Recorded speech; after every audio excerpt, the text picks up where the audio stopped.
What's up? So, another review. This one is one I only watched a few months ago, which I'm pissed off I didn't watch before. It's a cult classic known as Pulp Fiction. Now, this film I'd avoided for years because I thought it'd be like a Clockwork Orange, um, or one of those just violent movies where people get their shit beat out of them, American History X, or one about mobsters and shit. Watched it, was completely different to what I thought. It was a Quentin Tarantino movie, which kind of kept me away from it because I've always known him for being a bit mental, and I never really liked his movies. Like Kill Bill was never really my thing. Watched Pulp Fiction, fucking masterpiece movie. It was funny. It was, and the great thing about it was deliberately put, so it wasn't linear. So they're all surrounding the same. There'll be scenes that are surrounding the same characters, but the difference with it is, like, some of the scenes are linked, and you know what's happening, what's going to happen next, or what's going to happen later on in that day or next month or whatever. And then other times, it's got nothing to do with anything. It's got some big stars in. It's got John Travolta. It's got Samuel L. Jackson. It's got Ving Rhames, who I liked in Death Race 2. Uma Thurman. It's got Bruce Willis, Christopher Walken. So you've got some big stars in it. And Quentin Tarantino is in it. He's quite funny in the film. So it's hard to explain what this movie is. It's basically just a movie made up. It's kind of like movie 43, where it's just lots of scenes that are linked and aren't linked. Kind of in the snippets there'll be like a 20-minute segment of this, and then we'll move on to something else. But all these stories are linked together. But when it first starts, you don't know how they're linked together or if they are. And you'll find bit by bit, all of these are linked. And then it's like up to you to put it in order, kind of thing. So it's kind of a movie that makes you work a bit. Samuel L. Jackson is fucking hilarious in this movie. He plays pretty much like Samuel L. Jackson in every movie. He's smart.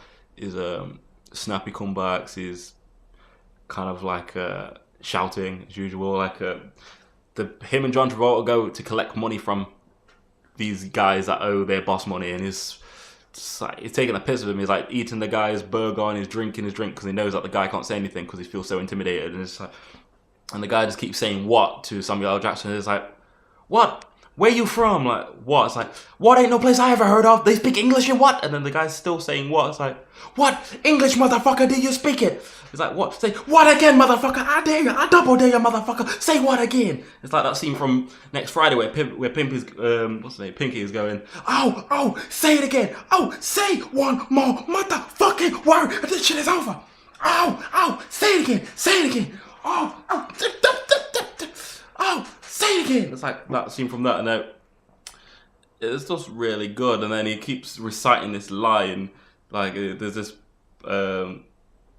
extract from the Bible. It's just some like, and the end is like, and you will know my name as the Lord when I strike my vengeance upon you. Bang, bang, bang, bang. They shoot the shit out of people. Like, that's the scariest thing. Like, the extract is kind of good. It's the kind of thing you'd want to recite. I want to learn it so I could say it to people and then whoop their ass, you know? It's really good.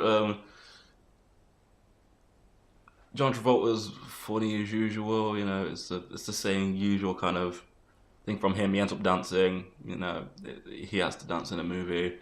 He dances in Be Cool, you know, I think he dances in Get Shorty sometime, and obviously in fucking Saturday Night Fever and Grease and fucking every film he's in because he is that dancer. So it's good how everything's linked together but not linked together. Some things are just like so fucking ridiculous. It's fucking like, you're like, why is that in there? But you don't care because it's good. It's really funny at times. Some points it's sort of like you don't understand the point of it at the start, and then you realise it's all linked, and then everything ties in into a nice neat bun at the end, and then you sit there at the end and then you just think, I enjoyed that film. And it just shows you that movie doesn't have to be completely linear. It doesn't have, or if you don't have to have all the facts handed to you right at the start. You don't have to have all this set up. Things can be, it just tells you can put things in other places and the story will still make sense. And if anything, it makes the story better. Because you want to know how it gets to this point, and it's really good. It's kind of like takes that piss out of a prologue, like fuck the prologue, and the start is really the ending, like Sunset Boulevard, American Beauty, fucking Looper kind of shit.